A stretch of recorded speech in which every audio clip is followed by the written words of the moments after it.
जय जोहार। मैं कौशल तिवारी और बिहनिया संध्या में आपका स्वागत है।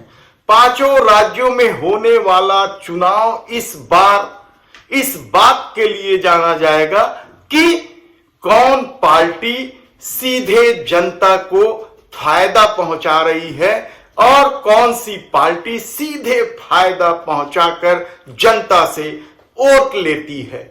लेकिन सबसे बड़ा सवाल तो यह है कि क्या सचमुच आम आदमी महंगाई और बेरोजगारी से इस कदर त्रस्त है कि वह सीधे फायदा पहुंचाने वाली पार्टियों को ही चुन रही है, या यह देख रही है कि कौन सी पार्टी उन्हें सीधा फायदा पहुंचा रही है।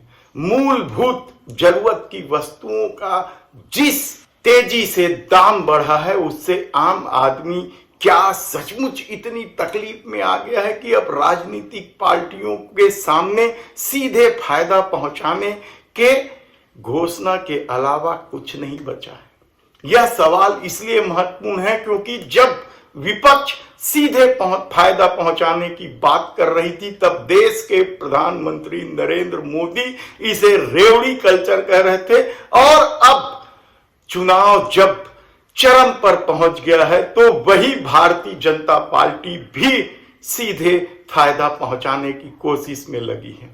लेकिन आज हम बात करेंगे छत्तीसगढ़ के उस राजधानी के दो हॉट सीट पर जिस पर 15 साल मंत्री रहे रमन सरकार में। उन दो नेताओं की तकदीर का फैसला होने वाला। हम यह बात इसलिए कह रहे हैं क्योंकि यदि ये दोनों नेता हार गए तो यकीन मानिए कि उनकी राजनीति समाप्त हो जाएगी। इनमें से एक महत्वपूर्ण सीट है रायपुर दक्षिण की सीट, जहां से बृजमोहन अग्रवाल चुनाव लड़ रहे हैं और अब तक वे कभी चुनाव नहीं हारे, लेकिन इस बार बेहद मुश्किल में है।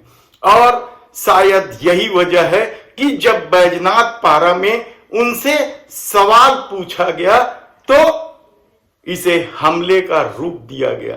क्या ये वास्तव में हमला था, यह एक जांच का विषय हो सकता है, लेकिन इस कथित हमले को लेकर जिस तरीके की राजनीति गरमाई है वह भी कम चौंकाने वाला नहीं है। दरअसल इस हमले के बाद छत्तीसगढ़ के मुख्यमंत्री भूपेश बघेल ने ऐसी बात कह दी जिससे बृजमोहन अग्रवाल बौखला गए हैं।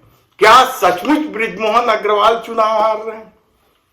यह बेहद ही महत्वपूर्ण सवाल है क्योंकि ऐसी मुश्किल परिस्थितियां बृजमोहन अग्रवाल के सामने कभी नहीं रही और न ही ऐसे दमदार प्रत्याशी उनके सामने खड़े हुए। जो प्रत्याशी खड़े हुए हैं वे हैं संत राम सुंदर दास, और जो मीम निकलकर सामने आ रहा है वह भी कम चौंकाने वाला नहीं है क्योंकि पहली बार यह बात कही जा रही है कि बृजमोहन अग्रवाल चुनाव हार जाएंगे।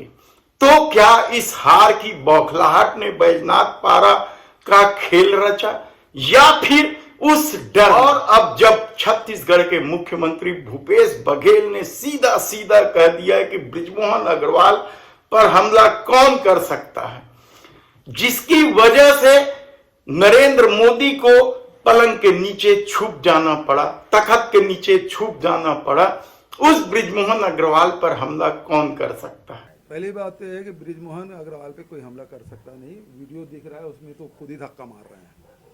दूसरी बात है जो नरेंद्र मोदी जैसे को टेबल के नीचे घुसने के लिए मजबूर कर दे, उस बृजमोहन अग्रवाल को कोई धमकी दे सकता है, कोई धक्का दे सकता है? मजाक कर रहे हैं। मतलब ये है कि इसका मतलब ये है कि अब सेठ जी पिछड़ रहे हैं चुनाव।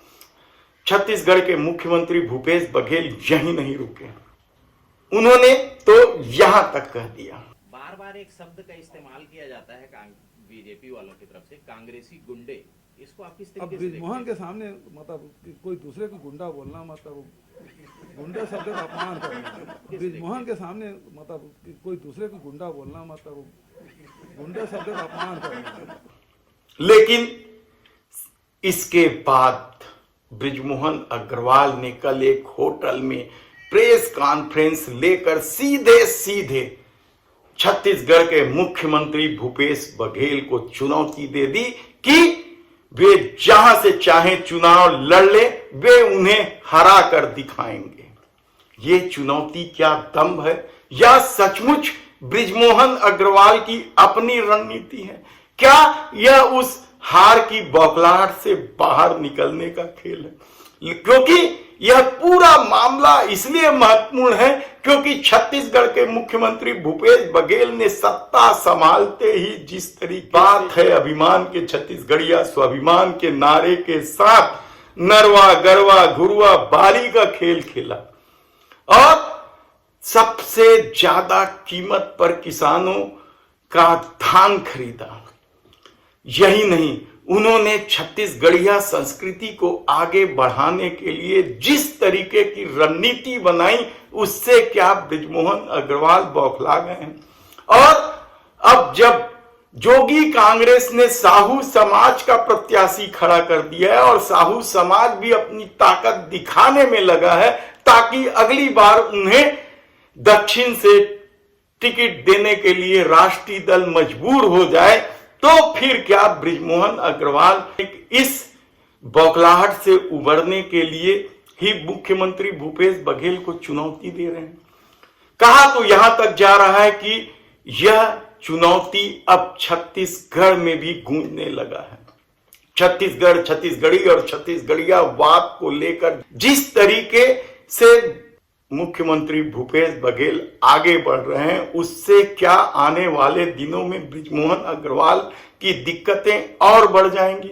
ऐसे कई सवाल आप उठा सकते हैं, लेकिन सबसे महत्वपूर्ण सवाल तो यही है क्योंकि संत के खिलाफ उनके पास बोलने के लिए कुछ नहीं है। इसलिए कभी यह फैलाया जाता है कि ढेबर ही सब कुछ संभालेगा, तो कभी मुस्लिम मोहल्लों में जाकर यह कहा जाता है कि संत जीत गए तो उनसे मिलने आप मंदिर कैसे जाएंगे। यानी सवाल कई महत्वपूर्ण हैं, लेकिन सबसे बड़ा सवाल तो यह है कि कई मोहल्ले के लोग उन्हें भगवान तुल्य मानते। महंत राम सुंदर दास ने जिस तरीके से काम किया है, उनका कभी रायपुर से लड़ने का इच्छा नहीं रही। उसके बाद भी वे अपने मठ पे आने वाले लोगों की निस्वार्थ भाव से सम्मान करते थे। तो क्या सचमुच बृजमोहन अग्रवाल की स्थिति खराब हो गई है? लेकिन दूसरी तरफ अब जो बात सामने निकल कर आ रही है पश्चिम विधानसभा का, जहां से 15 साल मंत्री रहे राजेश मूणत को टिकट दे दी गई है। राजेश मूणत यानी डॉक्टर रमन सिंह के संकट मोचन के रूप में भी चर्चित रहे। पिछला चुनाव वे भारी अंतर से हार गए थे और इसके हार की वजह जो बताई गई वह भी कम चौंकाने वाला नहीं है। उनके हार की बड़ी वजह बताई गई थी कि उनका व्यवहार ठीक नहीं है और पिछले बार जो वीडियो वायरल हुआ था गाली गलौज का, उसका भी परिणाम राजेश मूणत को भुगतना पड़ा था। कहा जाए तो गलत नहीं होगा। और इस बार भी अब नए वीडियो सामने आ गए हैं, फिर हम इस पर विस्तार से आपको दिखाएंगे कि किस तरीके से बदतमीजी या दुर्व्यवहार का वीडियो वायरल हो रहा है। लेकिन कल महिलाओं को बुलाकर साड़ियां बांटी गई। कौन सी पार्टी की तरफ से आए हो? कहाँ से आए हो? कौन सा? कहाँ पता? मोहल्ला? मोहल्ला क्या है? मोहल्ला कौन से मोहल्ले से आए हो? कितने महिलाएं आई थी आज?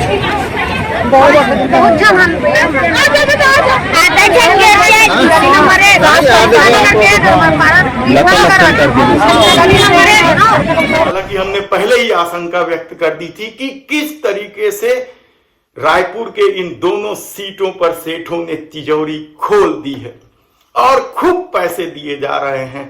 कहा तो यहां तक जा रहा है कि एक वोट के बदले 500 के 4 नोट भी इस क्षेत्र में खूब बट रहे हैं। यही नहीं, साड़ियां, बिछिया, पायल और कई तरह की श्रृंगार सामग्रियों के अलावा महिलाओं को रिझाने के लिए अब तो महतारी वंदन योजना का फॉर्म भी भराया जा रहा है। फॉर्म लाखों की संख्या में छपाए गए। ये अलग बात है कि पिछले दिनों यह भी खबर आई कि जिन महिलाओं ने फॉर्म भरा था वह कहीं पड़ा हुआ मिला है। लेकिन सबसे बड़ा सवाल तो छत्तीसगढ़ के मुख्यमंत्री भूपेश बघेल उठाते रहे कि जो सत्ता यानी मोदी सरकार और अमित शाह चुनावी सभा में जो वादा करते हैं वह बाद में जुमला साबित कर दिया जाता है। तो क्या महतारी वंदन योजना भी जुमला साबित हो जाएगा? ऐसे कई सवाल हैं, क्योंकि इन सवालों के बीच सबसे महत्वपूर्ण सवाल है जो बृजमोहन अग्रवाल ने चुनौती दी है या पश्चिम में जो तिजोरी खुल गई है। देखना है कि उस तिजोरी का फायदा कौन कौन लोग उठाते हैं और क्या उठाने वाले उन्हें वोट देंगे। ऐसे कई सवाल आपके मन में होंगे। धन्यवाद।